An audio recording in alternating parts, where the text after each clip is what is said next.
I am sure you want to know what a retiree knucklehead is. Sorry, but that word came from a 9-year-old. Here's the story. At age 72, two men heard the same diagnosis. Both were given the same warning and the same pills. 6 years later, one man was living in long-term care. The other was boarding a plane for Europe with his wife. Same doctor, same advice, very different choices. Two women were also told they had early diabetes. One still lives with it today. The other removed diabetes from her medical chart in just 18 months. Both followed their doctor's orders. Only one went beyond them. And that extra step changed everything. Dr. Bob was discussing his upcoming talk at the senior center in town. He asked his wife, "What word can I use for all my retiree patients that hear what they need to do to improve or get well who actually do very little? They end up in long-term care far earlier than they should, and they die too early." Listening was 9-year-old Max. He said, "Dad, the word you are looking for is knucklehead." Maybe Max is right. Knucklehead is the word of the day, and this video will show you the difference between a retiree knucklehead and a long liver. Dr. Bob never calls a patient a knucklehead.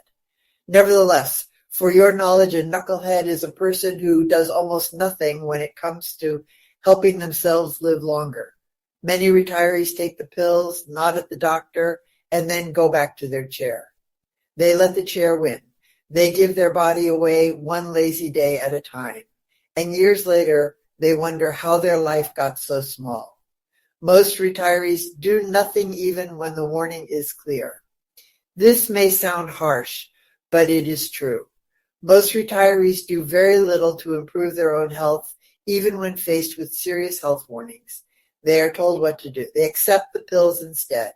They do not follow through. They decline over years. They did what was easy, not what worked. They did not crash. They slow slid into long-term care. They outlived their fight. Many people believe that once the doctor gives a diagnosis, the rest is out of their hands. That belief is one of the greatest dangers in aging. Letting it go feels easier than changing. But letting it go often leads to long-term care and a loss of freedom that could have been delayed or even avoided. A free tool that can help you start early.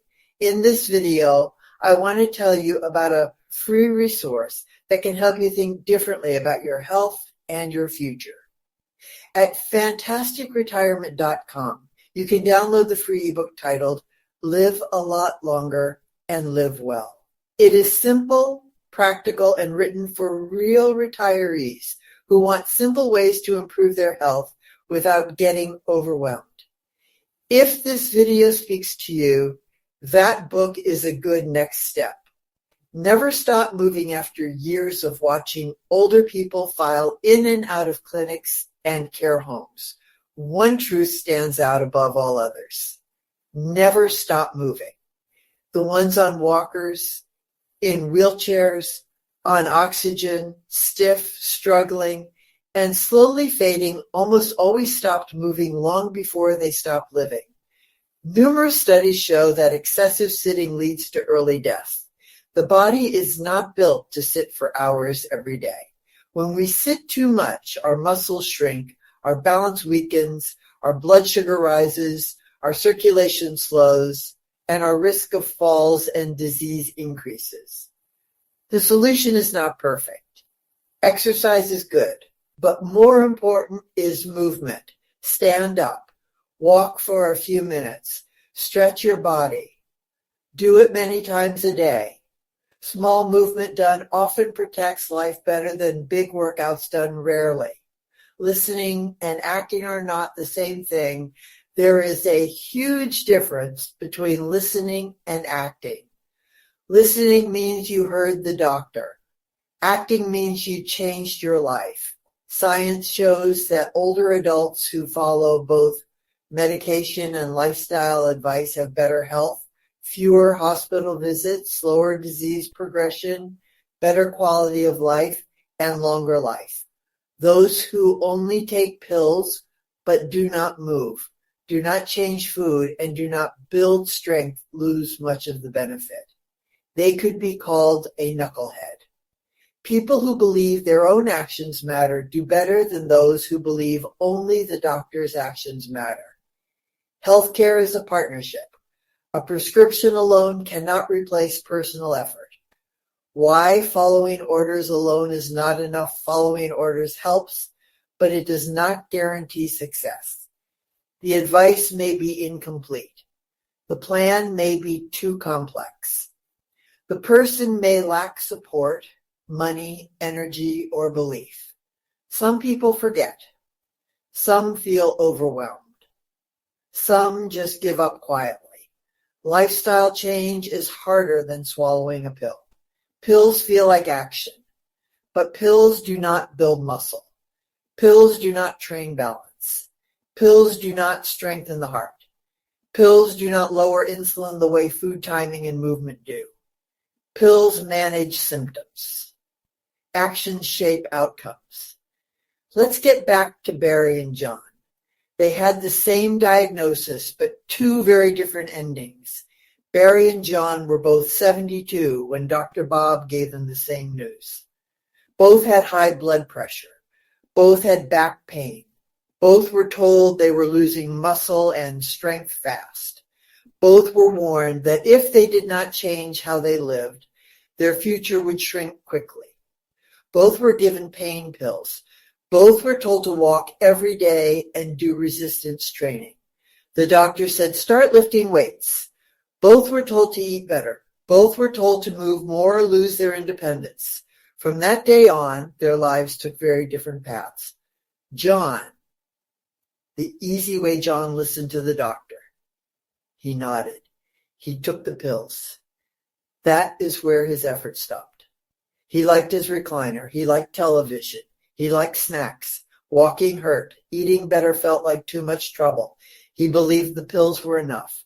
At first, nothing bad happened. The pain was dulled. He felt okay enough. He kept sitting. Weeks became months. His legs weakened. His balance worsened. He went out less. He promised himself he would start moving tomorrow.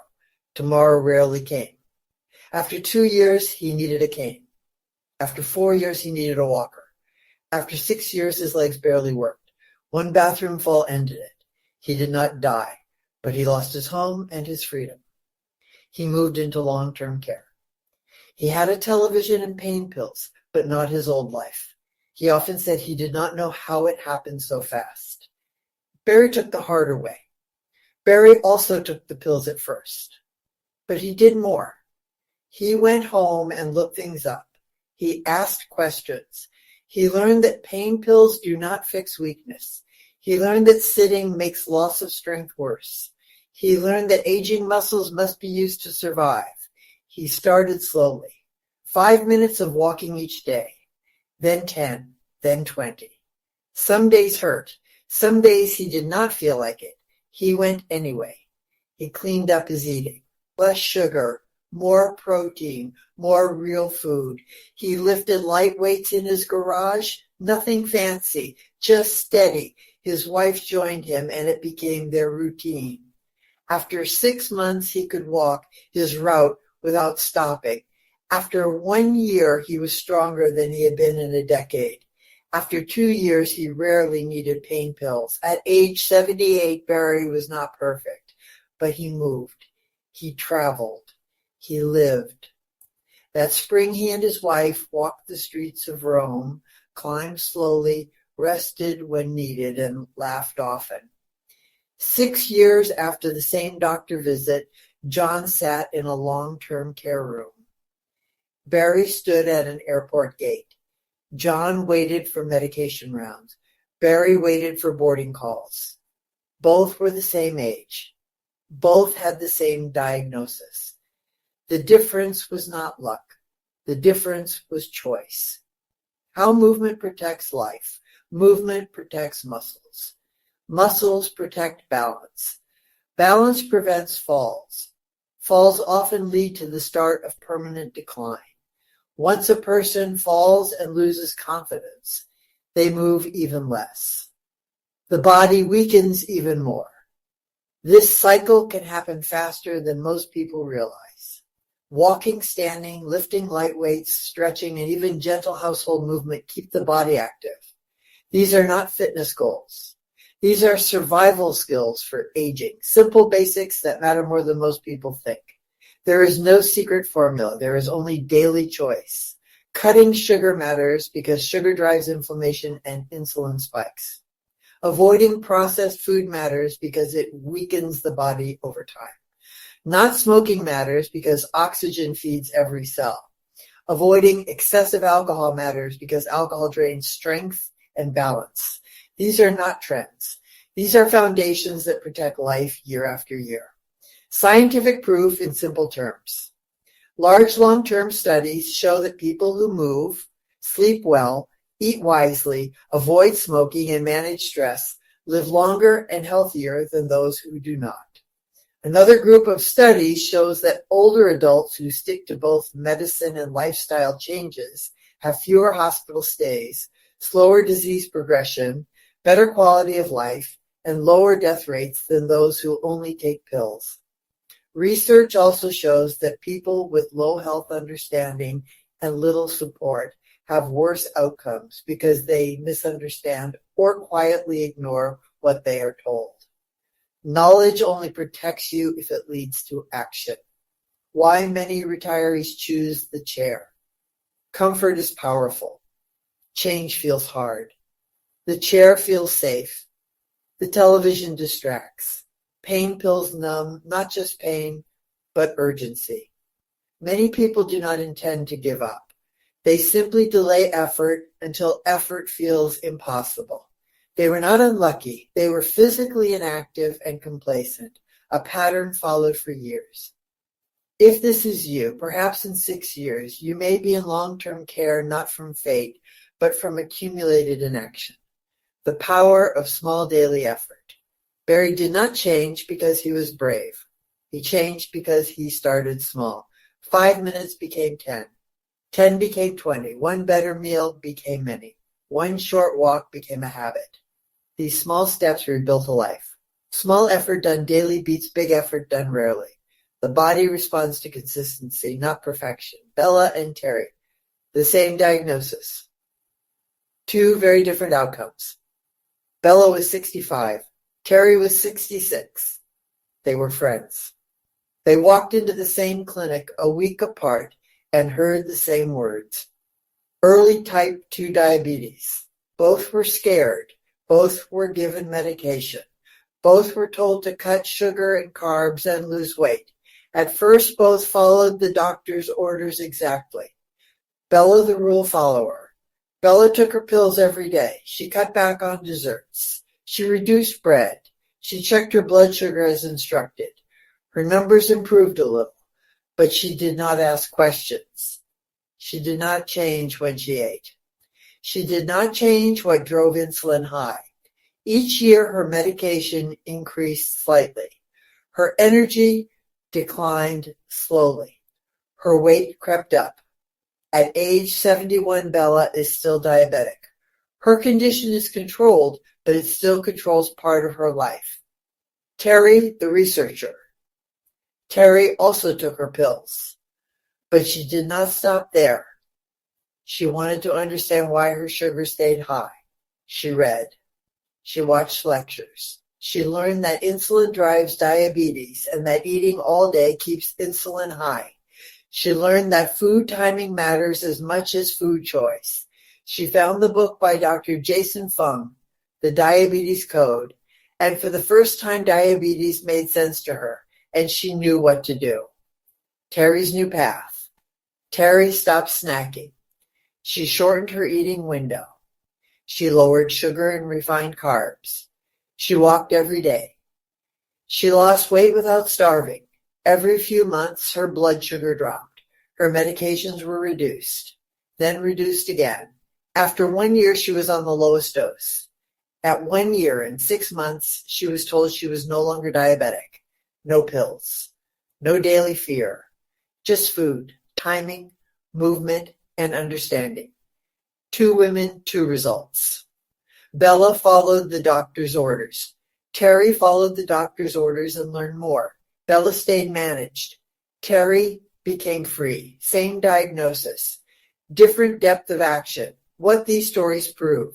Doctors manage disease. Patients decide how far healing can go.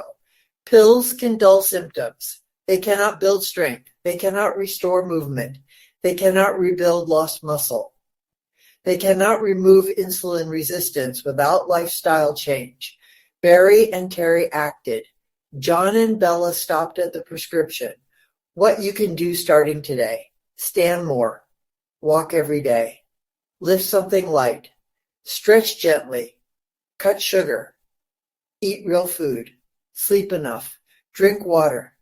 Ask questions. If you have a condition, learn why your condition exists.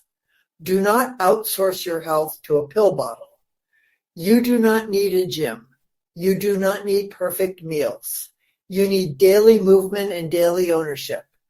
The hard truth and the hopeful one. Many retirees quietly hand their bodies over to time and comfort. They let the chair win. They do not mean to decline. They simply delay effort until the cost is irreversible. But decline is not automatic. Weakness is not age. Weakness is often disuse. Independence is built, not given. The final choice. One man chose comfort. One man chose change. One woman chose control. One woman chose freedom. 6 years made those choices visible. You are making these choices every day with your feet, with your plate, with your habits, with your chair. If you take nothing else from this video, take this. Never stop moving, never stop learning. Never stop choosing effort over ease. Pills manage symptoms. Effort builds your future. If you want more simple guidance, remember the free ebook, Live a Lot Longer and Live Well, at fantasticretirement.com. It is there to help you take that next step before the chair takes it for you.